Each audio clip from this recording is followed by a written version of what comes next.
Hello guys! Kumusta na po kayo? Welcome back po ulit sa Lutong Pinoy sa Amerika. And for today's video po, tayo naman po ay magluluto ng sizzling pork chop in cream of mushroom. Ito po yung mga kakailanganin natin sangkap para po dito sa ating recipe for today. Meron po tayo dyan cooking oil, black ground pepper, garlic, all-purpose flour, butter, onion, cream of mushroom in can, nestle cream, mushrooms, parsley, pork broth, yung atin pong pork chops, salt, meron tayo ditong tubig, at saka po yung ating baking soda. Tapos maglalagay din po tayo ng kalahati ng pork cube, isasama din natin to sa ating recipe. Paki-check nyo na lang po sa description below, lahat po ng mga kakailangan natin sangkap, isusulat ko po lahat doon. At sa mga bago dito sa aming channel, sana po mag-subscribe kayo sa Lutong Pinoy sa Amerika. Salamat po at umpisa na po natin ang ating pagluluto. Unahin po natin yung ating pork chops. Dahil makapal po yung nabili ko, tignan nyo, gagamitan ko po siya ng meat tenderizer para po mamaya pag niluto natin, hindi po siya matigas. Lalagyan lang po natin ng mga butas-butas na ganito. Nakakatulong po ito para maging malambot yung inyong pork chops mamaya pag niluto natin.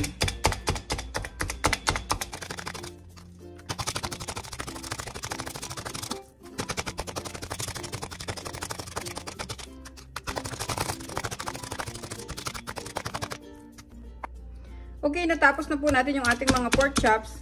Kung wala po pala kayong meat tenderizer, pwede po kayong gumamit ng toothpick. Pag samasamahin nyo, tapos lagyan nyo ng goma. Tapos tusok-tusukin nyo lang po ng ganyan. Kasi makakatulong po talaga ito para po magpa-tender ng inyong pork chops. Pero kung manipis naman po yung nabili nyong pork chops, pwede po kahit hindi nyo na gamitan ng meat tenderizer. Okay, natapos na po natin sila. Ngayon, kunin po natin yung tubig. Ito po yung tubig natin. Lagyan po natin siya ng baking soda. Isa rin po itong paraan para po lumambot yung ating pork chops. Yung makuha po natin yung pagka-juicy niya at pagka-tender niya. Babad po natin yung ating pork chops dito ng mga 30 minutes. Yan. Hayaan lang po natin sila nakababad. Huwag po kayong gagamit ng sobrang baking soda, baka po kasi maging mapait po yung inyong pork chop. So, 1 teaspoon po sa 4 na cups ng water. Ibabad lang po natin sila dito ng 30 minutes. Okay, babalik po ako after 30 minutes. Tatakpan ko lang po sila ng plato.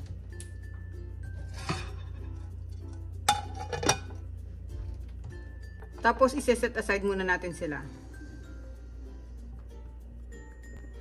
Ngayon guys, tapos na 30 minutes, check natin yung ating mga pork chops. Okay. Pwede na natin silang tanggalan ng tubig. Buhos natin sila dito, tapos banlawan pa natin sila ng 2 beses. Para mawala yung lasa ng baking soda.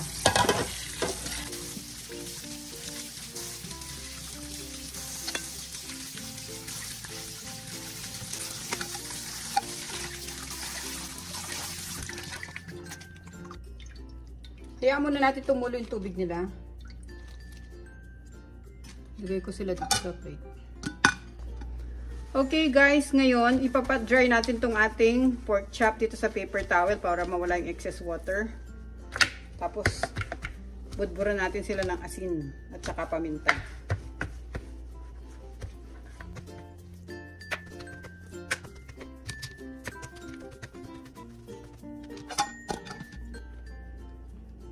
Natin ng asin. Malinis ang kamay ko guys. Kamayin ko na lang sila.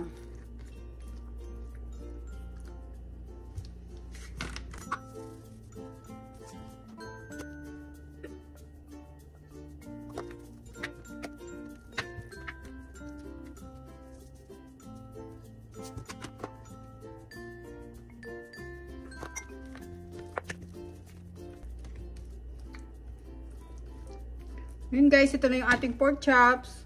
Pwede na natin silang lutuin. Buksan natin yung stove, painitin natin tong ating lutuan. Ngayon mainit na siya, pwede na natin lagay yung ating cooking oil. Actually guys, olive oil tong gamit ko, pero wala yung olive oil, okay lang.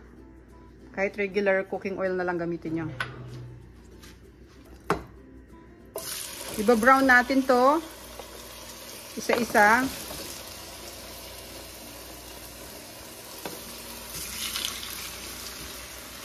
Maganda kasi malapad yung paglutuan natin para kasyang-kasya na yung apat. Okay. Bigyan natin ng space para maluto na maayos. Hintayin lang natin mag-brown yung kabilang side tapos baliktarin natin. Ngayon guys, pwede na natin silang baliktarin.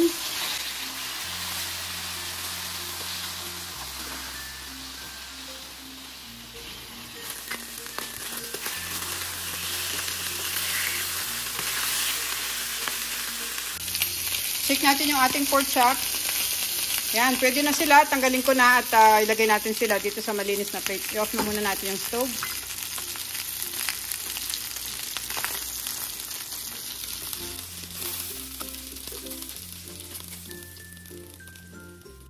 Ngayon, inon ko ulit yung apoy dito sa ating kawali. Diyan na tayo magigisa kasi nandiyan yung flavor ng ating pork. So, ilagay natin yung butter. 1 tablespoon lang yung butter na ginamit ko kasi yung iba ilalagay ko dito sa ano natin, sa sizzling plate. Ipapahid natin mamaya. So, yan. Mainit naman yung ating mantika. Lagay natin yung ating bawang.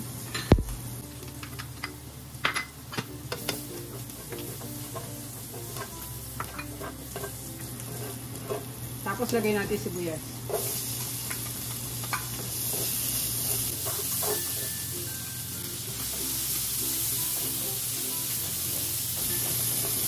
Ngayon, lagay na natin yung mushroom.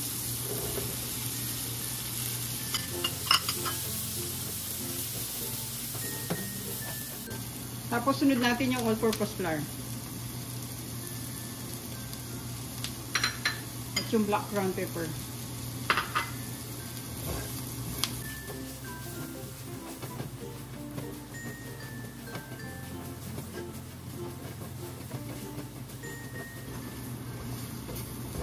Dahan-dahan natin ibuhos yung ating pork broth.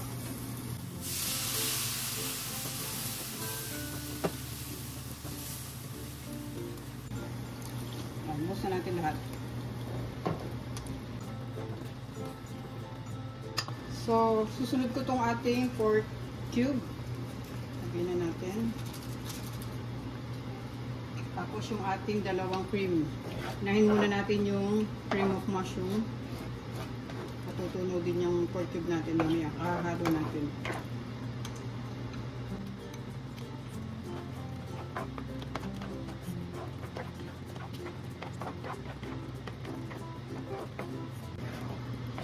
Ngayon, lagay na rin natin yung miso cream.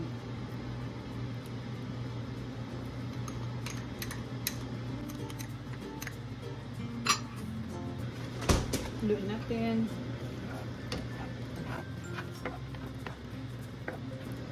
Yan.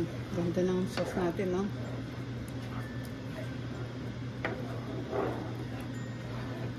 Pwede na natin isama yung ating mga pork chop.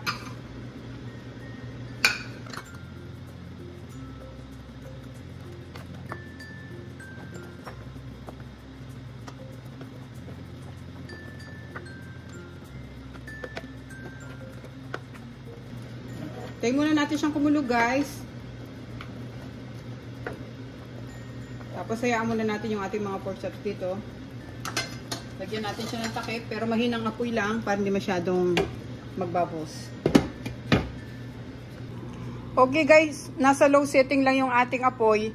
So, hinahayaan ko lang siyang kumulo ng mga 8 to 10 minutes. So, kanina pa siya kumukulo at mahina lang yung apoy natin para hindi magbubbles at para maluto pa yung ating pork chop. Okay guys, ito na yung ating pork chops and cream of mushroom. Pwede na natin patayin yung stove at i-ready ko na yung ating sizzling plate. Sarap nito guys.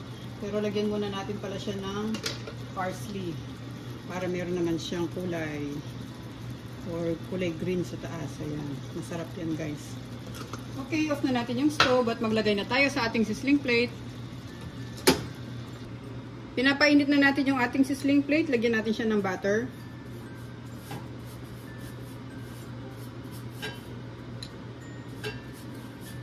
Ito yung butter natin kanina na natira dun sa ating panggigisa.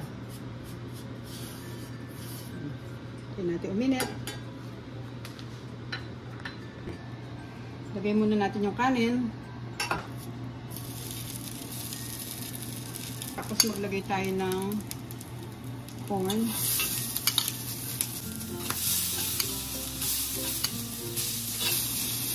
Natin ilagay yung ating pork chop.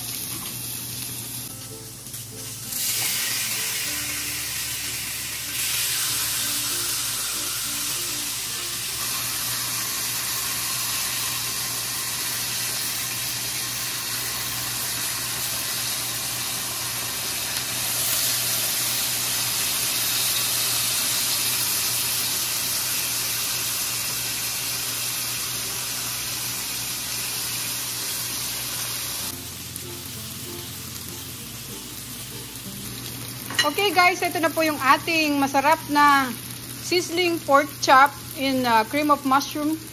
So ilagay po natin siya dito sa ating tray. Yan, at kakain na po tayo. Yan. Maraming salamat po ulit sa panonood guys. Sana po nagustuhan nyo yung recipe natin ngayon. Gayahin nyo po ito. Napakasarap po nito. Pasigurado po magugustuhan ng pamilya nyo. Ayan. Thank you so much guys. Ingat po tayong lahat. God bless po.